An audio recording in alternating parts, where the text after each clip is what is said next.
ये सब क्या हो गया जी? कुछ नहीं बचा, न खेत बचे न घर। अब हम क्या करेंगे? पता नहीं राधा, हमारी किस्मत में क्या लिखा है। खेत में फसल का एक दाना नहीं बचा। खेत, घर में रखी सारी उपज और बीज भी बह गए। पता नहीं अब कैसे गुजारा होगा हमारा। रामपुर गांव के हर घर की फिलहाल यही कहानी थी। 4 दिनों तक लगातार बारिश ने सब कुछ बर्बाद कर दिया। पूरे इलाके में बाढ़ आई हुई। राम के खेत में खड़ी फसल भी बाढ़ में बह गई। हर तरफ तबाही का मंजर था। किसी को कुछ समझ नहीं आ रहा था कि अब वो क्या खाएंगे और कैसे जिएंगे। अन्न के बिना पूरा दिन बीत गया। फिर पूरे 2 दिन बाद पानी जब कुछ कम हुआ तो सरकार के कुछ लोग थोड़ा थोड़ा अनाज गांव के सभी परिवारों को दे गए। राधा ने उसी अनाज से एक पतीले में खिचड़ी बनाई और फिर जैसे ही राम और राधा उस खिचड़ी को खाने बैठे, ठीक उसी वक्त, बेटा, कोई है क्या? 2 दिनों से भूखा हूँ बेटा, कुछ खाने को मिलेगा क्या? बाबा, आप कहाँ से आए? बेटा, मैं तो 3-4 दिन पहले बस यहाँ से गुजर रहा था, तभी जोर की बारिश शुरू हो गई। बारिश से बचने के लिए मैं पास वाले मंदिर में रुक गया, लेकिन बारिश बढ़ती ही चली गई और मैं वहीं पर फंस गया। अब पानी कम हुआ तो बाहर निकल पाया। अब वो मैं बोल रहा था कि कुछ खाने को है क्या बेटा? एक तो वैसे ही अनाज कम है, इतनी सी खिचड़ी बनी है बस, इसमें से अब बाबा को कैसे खिलाएं? कोई बात नहीं, भगवान सब व्यवस्था करेगा। बाबा, आप अंदर आइए। बेटा, अगर कोई बात है तो जाने दो, मैं कहीं और जाकर। ना बाबा, कोई बात नहीं, ये मेरी पत्नी राधा है, इसने खिचड़ी बनाई है, तो बस ये कह रही है कि आपको खिलाने के लिए हमारे पास अच्छा भोजन भी नहीं है। अरे कोई बात नहीं बच्चों, भूखे के लिए तो खिचड़ी भी पालक पनीर के समान है। ऐसी बात है तो आपका स्वागत है। आइए बाबा, जो हम खाएंगे वही आप भी खा लीजिए। राधा और राम के पास इतनी भी खिचड़ी नहीं थी कि वो दोनों भी पेट भरकर खा पाए। ऊपर से साधु बाबा के आने से तीनों मुश्किल से खिचड़ी के 3-4 निवाले ही खा पाए। खाना खाने के बाद राधा बर्तन धोने के लिए अंदर चली गई और राम साधु के हाथ धुलवाने के लिए पानी लेने अंदर आ गया। फिर जब राम पानी लेकर वापस आया तो साधु बाबा उसे कहीं नहीं दिखे। अरे, लगता है बाबा चले गए। लेकिन वो क्या है? राम की नजर उस जगह पर थी जहां वो साधु बाबा कुछ देर पहले बैठकर खिचड़ी खा रहे थे। अब साधु बाबा तो वहां पर नहीं थे, लेकिन उनकी जगह वहां पर एक अंगूठी रखी हुई थी जो काफी ज्यादा चमक रही थी। राधा, राधा, जल्दी आओ, ये देखो, वो साधु बाबा अपनी अंगूठी यहीं भूल गए। हैं? अंगूठी भूल गए? अंगूठी भला कौन भूलता है? शायद उन्होंने हाथ धोने के लिए अंगूठी निकाली हो और फिर पहनना भूल गए हो। तुम रुको, मैं देखकर आता हूँ, वो अभी ज्यादा दूर नहीं गए होंगे। राम ने साधु की तलाश में पूरा गांव छान मारा, लेकिन उसे वो साधु बाबा कहीं नजर नहीं आए। थक हार कर वो अपने घर वापस आ गया। राधा और राम ने फिर उस अंगूठी को साधु बाबा का उपहार समझकर अपने घर में भगवान की मूर्ति के सामने रख दिया। उधर बाढ़ का पानी भी अब पूरी तरह से उतर गया था, लेकिन पूरे गांव के सामने अब चुनौती ये थी कि खेतों में क्या और कैसे उगाया जाए, क्योंकि पूरे गांव में किसी के पास भी न बीज बचे थे और न ही उन्हें खरीदने के लिए पैसे। गांव में भुखमरी की नौबत आ चुकी थी। फिर एक दिन क्या हुआ? थक गए क्या? हाँ, पूरा दिन भटकता रहा, लेकिन पूरे गांव में किसी के पास एक भी बीज नहीं बचा है। सब कुछ बाढ़ में बह गया और तुम्हारे खाने के लिए भी कुछ इंतजाम नहीं हो पाया है। मुझे भूख नहीं लगी है, अब आप मेरी फिक्र मत करो। 2 दिन से कुछ नहीं खाया है तुमने और कहती हो कि भूख नहीं लगी है। हे भगवान, ये कैसे दिन देखने पड़ रहे हैं मुझे। मैं अपने पति को खिचड़ी तक बनाकर नहीं खिला सकती। खिचड़ी की बात सुनते ही राम का दिमाग ठनका और उसने तपाक से पूछा, क्या कहा तुमने राधा? यही कि अब हमारी किस्मत में खिचड़ी भी नहीं है। हाँ, मुझे अभी याद आया। याद करो, उस दिन हमारे घर एक साधु बाबा आए थे और वो अपनी अंगूठी यहीं पर छोड़ गए थे। हो सकता है कि वो हमारे हालात देखकर जानबूझकर उसे यहाँ छोड़ गए हो। जल्दी करो, वो अंगूठी लेकर आओ, हम उसे बेचकर कुछ और दिन खाना खा सकते हैं। पर वो तो बाबा की अमानत है ना? जो भी हो राधा, अपने जीते जी मैं तुम्हें भूखा नहीं देख सकता। राम के कहने पर राधा उस अंगूठी को ले आई। राम ने उस अंगूठी को ध्यान से देखा और फिर उसका चेहरा उतर गया। क्या हुआ जी? अरे राधा, ये तो पीतल की अंगूठी है, इसका क्या मोल मिलेगा? कुछ भी नहीं। राम उस अंगूठी को जमीन पर गुस्से से फेंकने ही वाला था कि तभी उसे कुछ नजर आया और फिर वो अंगूठी को ध्यान से देखने लगा। राधा, देखो जरा, इस अंगूठी का नग कुछ अजीब नहीं लग रहा? हाँ जी, ये तो एक बीज जैसा लग रहा है। राधा सही थी। असल में वो एक टमाटर का बीज था जिसे राम ने बड़े ध्यान से अंगूठी से अलग किया। पर कोई अपनी अंगूठी में नख की जगह टमाटर का बीज क्यों लगाकर घूमेगा? यही तो सवाल है राधा। जरा सोचो, जब हमारे घर में कुछ खाने को नहीं था तभी एक साधु हमारे पास आते हैं और ये बीज यहाँ छोड़कर चले जाते हैं। कुछ तो बात है राधा। दोनों ने उस बीज को नमन किया और फिर पूरी श्रद्धा के साथ उसे अपने घर के एक गमले में गाड़ दिया। राधा और राम को लगा कि कुछ दिन बाद उस बीज में से टमाटर का पौधा निकल आएगा, जिनसे वो कुछ वक्त बाद कुछ और बीज बना पाएंगे। और इसी सोच के साथ वो दोनों वहां से चले गए। उन्हें इस बात का बिल्कुल अंदाजा नहीं था कि उनके साथ क्या चमत्कार होने वाला था। अगले दिन जब राम और राधा सोकर उठे तो ये देखकर चौंक गए कि जिस गमले में बस एक दिन पहले ही उन्होंने टमाटर का बीज बोया था, वहां अब एक मजबूत पौधा खड़ा था। सिर्फ इतना ही नहीं, इस पर कई सारे लाल लाल टमाटर भी उगाए थे। हे भगवान, ये कैसे संभव है? इतनी जल्दी भूल गए? ये उन साधु बाबा का चमत्कार है जी, और मेरी बनाई खिचड़ी का फल, जो इतने सारे टमाटरों के रूप में हमारे सामने है। उस पौधे को साधु बाबा का आशीर्वाद और भगवान का चमत्कार मानकर राम और राधा ने अपने हाथ जोड़ लिए। राम ने उस पौधे से निकले टमाटरों से एक टमाटर तोड़ा और उसमें से ढेर सारे बीज निकालकर अपने खेत में बो दिए, जबकि राधा ने बाकी टमाटरों की बढ़िया चटनी बनाई। कई दिन बाद दोनों पति पत्नी ने खुशी खुशी और भरपेट खाना खाया। अब दोनों को अगले दिन का इंतजार था और जैसे ही सुबह हुई वो दोनों भागकर अपने खेत में गए। वहां उन्होंने देखा कि पूरा का पूरा खेत टमाटरों से भरा पड़ा था।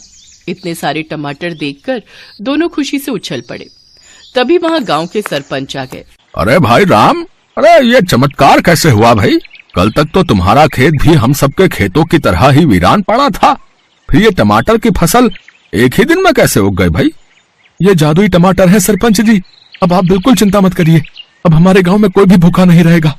सचमुच? पर पहले बताओ तो सही, ये चमत्कार आखिर हुआ कैसे? राम ने गांव के सरपंच को कुछ नहीं बताया, बस मुस्कुराकर अपने खेत की तरफ बढ़ गए। उसने अपने खेत के लाल लाल जादुई टमाटर पूरे गांव में बांटे और सभी ने उन टमाटरों के बीजों को अपने अपने खेतों में बोया। कुछ ही दिनों में गांव का हर खेत लाल जादुई टमाटरों से अटा पड़ा था।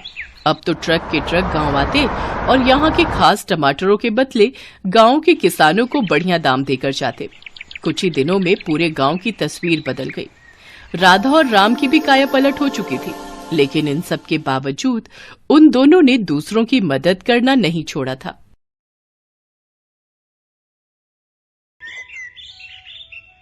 ये कहानी है मीरा की, जो माता रानी की परम भक्त थी। बचपन से ही उसका कोई भी दिन माता रानी की पूजा के बिना शुरू नहीं होता था और अब शादी के बाद भी चाहे उसकी दुनिया पूरी तरह बदल गई थी, लेकिन माता रानी के प्रति उसकी श्रद्धा में कोई बदलाव नहीं आया था।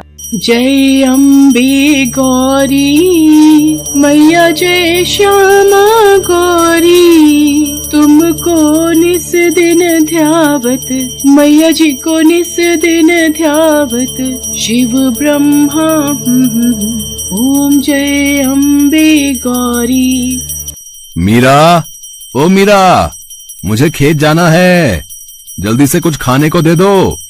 मीरा ने माता रानी की आरती को छोड़कर अपने पति की बात का कोई जवाब नहीं दिया। तभी उसके दोनों बच्चे पिंकी और मोनू वहां आ गए और अपने पिता कन्हैया से बोले, बाबा स्कूल जाना है, अगर देर हुई तो मास्टर जी बहुत डांटेंगे। आप माँ को बोलो ना हम दोनों के लिए खाने का डब्बा देने को। मैं क्या बोलूं बेटा, देख तो रहे हो तुम्हारी माँ का ये पूजा पाठ जब तक खत्म नहीं होता तब तक तो वो ना तो किसी की बात सुनेगी और ना ही अपनी जगह से हिलेगी। लगता है आज हम सबको भूखा ही जाना पड़ेगा। इतना कहकर कन्हैया दोनों बच्चों के साथ घर से बाहर जाने लगा, लेकिन उससे पहले ही मीरा ने आवाज दी, अरे रुक जाओ जी, इतना भड़कने से पहले जरा अंदर कमरे में जाकर देख तो लेते, खाना बनाकर कब का रख दिया है मैंने। और तुम दोनों, तुमसे कहा था ना कि खाने का डिब्बा तुम दोनों के बस्तों में मिलेगा, सुनते नहीं हो एक बार में। बस करो मीरा, बच्चे ही तो हैं, नहीं ध्यान दिया होगा। हाँ ये बच्चे हैं और आप 60 साल के बूढ़े, सब कुछ हाथ में चाहिए। अब चलिए, माता रानी की आरती तो छुड़वा ही दी बीच में, अब चलकर खाना खा लीजिए, भूखे पेट तो नहीं जाने दूंगी घर से बाहर। और तुम दोनों नाश्ता करके फौरन स्कूल जाओ, वरना मास्टर जी से पहले मैं तुम दोनों की पिटाई कर दूंगी। मीरा गुस्से में थी क्योंकि उसे माता रानी की आरती बीच में ही छोड़नी पड़ी थी। वो सब कुछ बर्दाश्त कर सकती थी, लेकिन माता रानी की पूजा में विघ्न उससे बर्दाश्त नहीं होता था। कन्हैया और बच्चों को भेजने के बाद मीरा ने तसल्ली से माता रानी की पूजा और आरती की और फिर घर के बाकी कामों में लग गई। तभी अचानक घर के दरवाजे पर किसी ने दस्तक दी।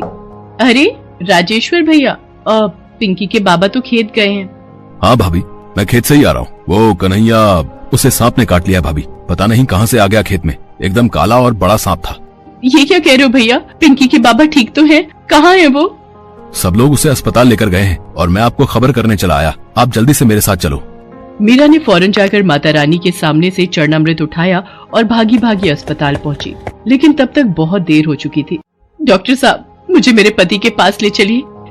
ये माता रानी के नाम का चरणामृत है, इससे मेरे पति को पिलाना है। मुझे पता है इसे पीते ही वो बिल्कुल ठीक हो जाएंगे। देखिए, हमें माफ कीजिए, पर अब कुछ नहीं हो सकता। सांप का जहर आपके पति के शरीर में कुछ ही मिनटों में फैल गया था। यहाँ आते आते काफी देर हो गई, वो अब नहीं रहे। डॉक्टर की बात सुनते ही मीरा के हाथों से चरणामृत का बर्तन जमीन पर गिर गया और वो खुद भी बेहोश हो गई। मीरा ने कभी सपने में भी नहीं सोचा था कि कन्हैया इस तरह उसका साथ छोड़कर चला जाएगा, पर मीरा अब कुछ नहीं कर सकती थी। उसे अपने दोनों बच्चों की खातिर खुद के अलावा हालात को भी संभालना था। कन्हैया के पास खेत के नाम पर बहुत ही थोड़ी सी जमीन थी, जिसमें एक वक्त में वो एक ही सब्जी या अनाज उगा पाता था। जब कन्हैया की मौत हुई तो उस वक्त खेत में कटहल की फसल लगी हुई थी, लेकिन ये किस्मत का खेल ही था कि खेत में उगे हुए लगभग सारे कटहल कीड़ा लगने की वजह से खराब हो गए थे। तो अब मीरा के सामने बड़ी मुश्किल थी। हे भगवान, सिर्फ ये एक कटहल ही थोड़ा बहुत ठीक दिख रहा है, पूरी की पूरी फसल खराब हो गई। अब क्या होगा? मीरा उदास मन से उस कटहल को लेकर घर पहुंची। उसके मन में यही उधेड़-बुन थी कि वो अब खेत में क्या बोएगी और बीज खरीदने के लिए उसके पास पैसे कहां से आएंगे। इसी बीच उसकी नजर अपने पूजा घर पर पड़ी, जहां माता रानी के सामने भोग का बर्तन बिल्कुल खाली था। हे माता रानी, ये मुझसे कैसा पाप हो गया? जल्दी खेत जाने के चक्कर में माता रानी को भोग लगाना ही भूल गई। माफ करना माँ, मैं अभी भोग के लिए कुछ बना कर लाती हूँ। मीरा फौरन रसोई में गई, लेकिन राशन के सारे डिब्बे पूरी तरह से खाली हो चुके थे। कन्हैया के जाने के बाद से ही हालात खराब होते चले गए। घर का सारा राशन खत्म हो चुका था, तो अब ना तो मीरा और उसके बच्चों के लिए कुछ खाने को था और ना ही माता रानी का भोग बनाने के लिए, सिवाय उस एक कटहल के जो मीरा अपने खेत से लेकर आई थी। हे माता रानी, मुझे भागन को माफ करना। सिवाय इस एक कटहल के मेरे पास और कुछ भी नहीं है जिससे मैं आपको भोग लगा सकूं। मुझ गरीब पर दया करो माँ और इस भोग को स्वीकार करो। मीरा ने रोते हुए उस कटहल को माता रानी के सामने रख दिया और फिर पूरी श्रद्धा के साथ माता रानी की पूजा की। दोनों बच्चे भी उसके साथ माता रानी के सामने हाथ जोड़े बैठे रहे। फिर माता रानी की आरती के बाद, माँ, अब तो आरती हो गई ना, मुझे माता रानी का प्रसाद दो ना जल्दी से, बहुत भूख लगी है, सुबह से कुछ भी नहीं खाया। नन्हे से मोनू की बात सुनकर मीरा को और भी रोना आ गया। उसे समझ नहीं आ रहा था कि आखिर वो उस कच्चे कटहल को बिना पकाए अपने बच्चों को कैसे खिलाए, लेकिन फिर भी उसने कटहल को माथे से लगाया और उसे काटने लगी। हे माता रानी, काश ये कटहल थोड़ा बहुत पक गया हो ताकि मेरे बच्चे कुछ तो खा सके। इसी उम्मीद के साथ मीरा ने पूरा कटहल काट दिया और ऐसा करते ही उसकी आंखें चमक उठी। हालांकि वो कटहल खाने लायक तो नहीं था, लेकिन फिर भी उसके अंदर कुछ ऐसा था जो बहुत ही अनोखा था। माँ, इस कटहल के बीज इतने क्यों चमक रहे हैं? क्योंकि ये बीज सोने के हैं पिंकी, ये जरूर माता रानी का चमत्कार है। मीरा ने माता रानी के सामने सिर झुकाया और फिर तुरंत ही उस कटहल से सारे बीज बाहर निकाल लिए। वो सारे के सारे बीज खालिद सोने के थे। मीरा ने उनमें से एक बीज गांव के सुनार के पास जाकर बेच दिया। उस बीज के बदले मीरा को काफी सारे पैसे मिल गए, जिससे सबसे पहले मीरा ने बच्चों को पेट भर खाना खिलाया और फिर घर के लिए काफी सारा राशन भी खरीद लिया।